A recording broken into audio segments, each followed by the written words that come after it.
Imagine holding your newborn child and never truly knowing if he's yours. Not suspecting, not wondering casually, but never knowing for your entire life. That was the reality for every human father for 300,000 years. Not one man, not one father, not one single family escaped this ancient uncertainty. Mothers always knew their children, felt them grow, felt them arrive into the world. Fathers knew nothing for certain, only trust, proximity, resemblance, and quiet, desperate hope. This single biological gap reshaped marriage, property, war, religion, and the human soul. Understanding it means understanding the hidden architecture beneath almost every human society ever built. And the story, once you start pulling at it, becomes stranger than fiction. Let's begin with the biology, because the biology explains everything that follows. Some animals never face this problem, their bodies built for absolute certainty. Male seahorses carry their young inside their own bodies until birth. Male emperor penguins balance a single egg on their feet for months. There is no ambiguity there, no room for doubt or deception. Mammals were never given that mercy, and humans are mammals through and through. Gestation happens invisibly, hidden inside the female body for 9 long, silent months. A man can never watch fertilization happen, never confirm it, never truly witness it. He was present at the right moment, or he wasn't, and he cannot know. If another man was also present, the uncertainty multiplies instantly and permanently. This creates a brutal asymmetry between mothers and fathers that nature never resolved. A woman always knows her child came from her own body directly. A man only ever knows probability, never certainty, never a guaranteed biological fact. Maternal certainty is absolute, carved into the body itself, undeniable and complete. Paternal certainty is a gamble, a bet placed on trust and circumstance alone. And a gamble, as every gambler eventually learns, is a fragile place to build a life. Nature responded to this fragile gamble differently across different species and different strategies. Some males simply walk away, contributing genes and nothing else to their offspring. Some males guard their mates obsessively, standing watch during every fertile moment. Some species evolved deep social bonds that made investment worth the uncertain risk. Humans, being humans, somehow managed to do almost all of these at once. Then we layered thousands of years of culture, law, and belief on top. So what did our earliest ancestors actually do about this ancient problem? The truth is, they likely never framed it the way we frame it now. The very idea of biological paternity requires knowledge that simply did not exist yet. Nobody understood sperm or eggs or the precise mechanics of fertilization. Sex happened often and casually, while birth arrived 9 long, silent months later. That gap alone made the connection between the two acts far from obvious. Anthropologists have documented entire cultures where sex and birth were understood completely differently. Some believed pregnancy required many acts of sex from multiple different men. Each act was thought to slowly build and shape the growing child inside. Others believed a child's spirit arrived on its own, without any male contribution at all. The Trobriand Islanders of Papua New Guinea offer the most famous example of this. Studied by Bronislaw Malinowski in the early 20th century, their beliefs stunned outsiders completely. They reportedly believed ancestral spirits entered women, with sex serving only a social role. Later researchers have debated and partly revised these findings over the decades since. But the deeper truth remains that reproduction was understood wildly differently across human cultures. In many of these worlds, biological fatherhood was barely even a meaningful question. What every human society did understand, consistently and powerfully, was social fatherhood. The social father, recognized by the community, mattered more than biology ever could. And social fatherhood was built entirely from behavior, context, and one powerful clue. That clue was proximity, simple closeness between a man and the mother. The man in a recognized relationship with the mother became the recognized father.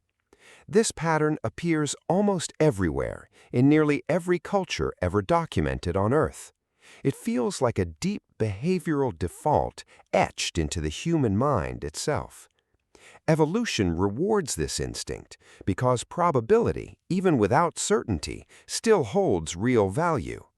If you're partnered with a woman who gives birth, the odds favor you. Investing in that child, even with doubt, can still make evolutionary sense. Unconscious calculations of risk and reward, run silently by instinct, shaped real decisions. Resemblance became the second great clue, and it is a genuinely fascinating obsession. Humans across cultures are remarkably skilled at spotting resemblance between children and fathers. Studies show people identify a child's likely father from photographs better than random chance. Strangely, humans are better at this with fathers than they are with mothers.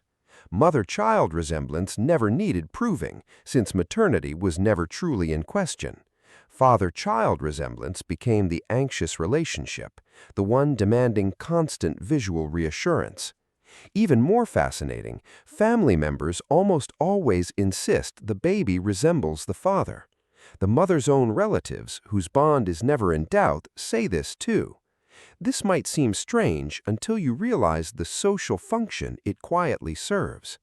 Declaring resemblance, true or not, binds the father emotionally and socially to the child. It reassures the community, it strengthens investment, it protects the fragile new family. Whether the resemblance is real barely matters, because the declaration does the real work. Now here, the story becomes far more complicated than most people ever imagine. Not every prehistoric society approached mating and paternity in the same rigid way. Popular imagination swings between total promiscuity and strict lifelong monogamy, and both are wrong. The evidence suggests something messier, something far more human, called flexible monogamy. Most societies centered on a pair bond, a recognized couple sharing investment and care. But that bond coexisted with relationships outside it, appearing across nearly every documented culture.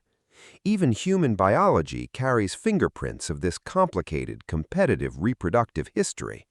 Human testicle size sits between species built for monogamy and species built for competition. This hints that sperm competition once played a real role in our ancestors' lives. Some researchers even propose specialized sperm shaped to block or disable rival sperm. This remains controversial, but if true, it suggests the competition was very real. None of this means prehistoric life was a chaotic free-for-all of constant infidelity. It means uncertainty was baked into the reproductive system itself, constant and unresolved. Different cultures built wildly different, often ingenious solutions to manage that uncertainty. Some societies practiced something anthropologists call partible paternity, and it sounds almost unbelievable today. In parts of lowland South America, a child could formally have multiple recognized fathers. Each man who had sex with the mother during pregnancy became a partial father. This wasn't myth or metaphor, it was a sincere, deeply held biological belief. And remarkably, this belief produced real measurable benefits for the children involved. Children with multiple recognized fathers sometimes survived better than children with only one. More men meant more food, more protection, more attention, more collective investment. A biological fiction, sincerely believed, solved a very real social survival problem. Uncertainty didn't need solving, it only needed distributing across willing shoulders.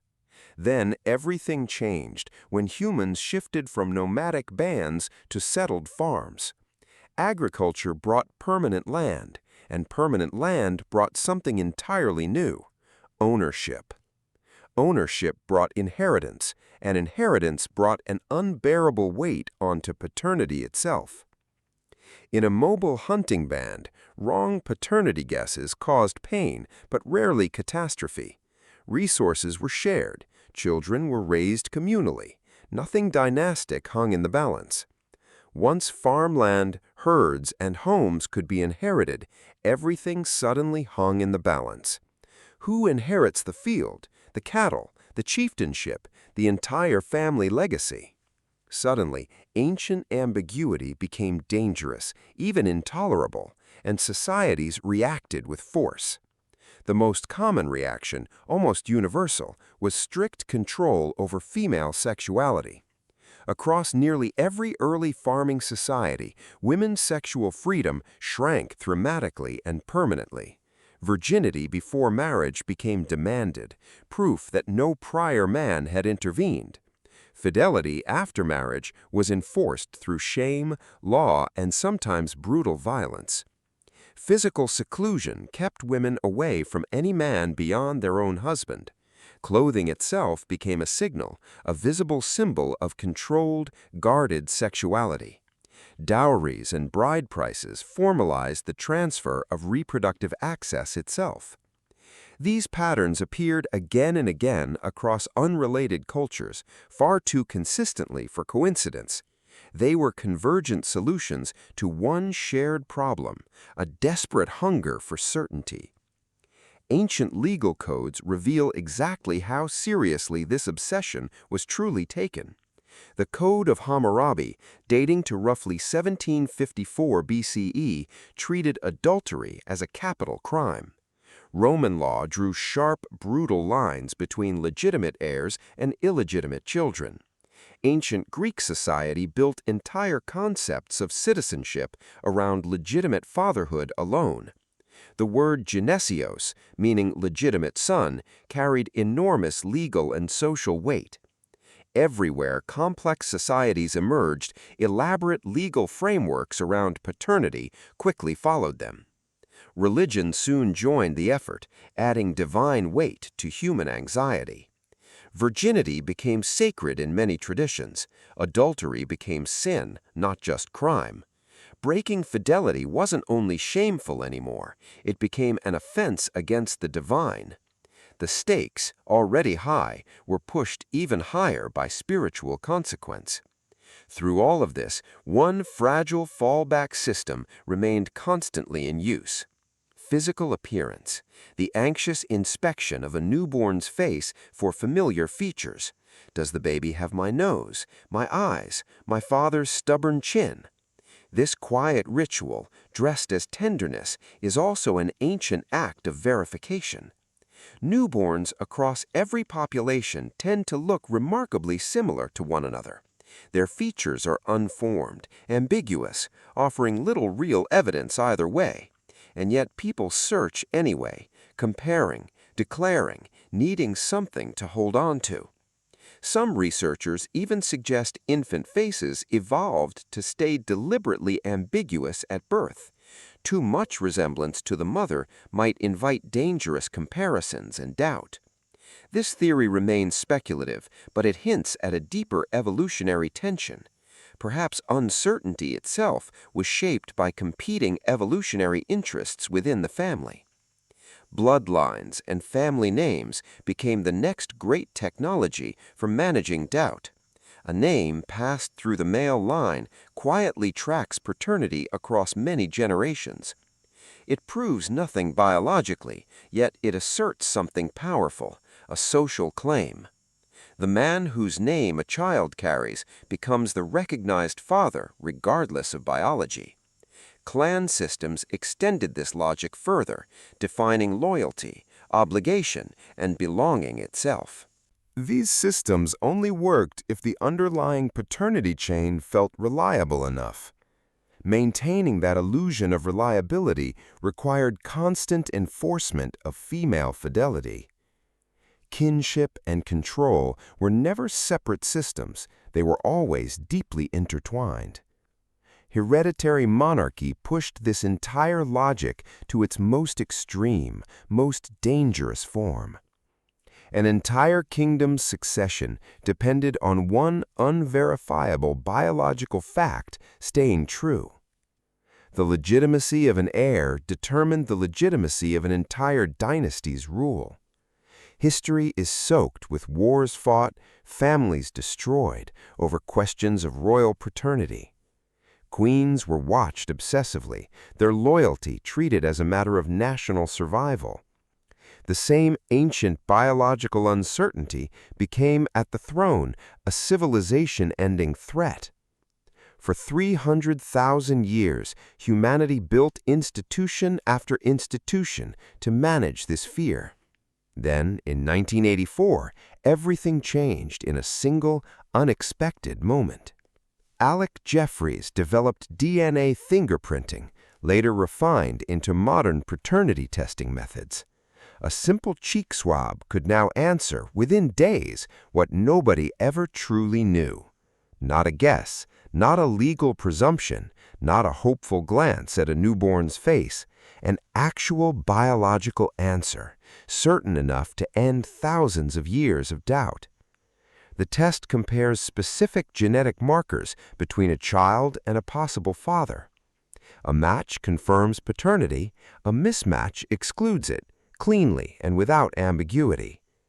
This technology arrived into a world built entirely around the assumption of doubt. Marriage, fidelity, inheritance law, religious purity codes, family names, all of it trace back to this fear. Every culture built its own answer using whatever tools it had available. Some distributed the uncertainty across multiple fathers, sharing both risk and investment. Some built rigid systems of control, trying to eliminate doubt through force. Some built comforting legal fictions, treating the presumed father as the true father. Some built kinship systems so strong that biology mattered less than belonging. None of them, not one single culture, ever had the actual answer. Mothers always knew, fathers never could, for 300,000 years straight. We finally have that answer now, sitting quietly available in a simple test. And yet the ancient hunger behind it, the need to belong, to matter, to be certain of love, never really left us at all.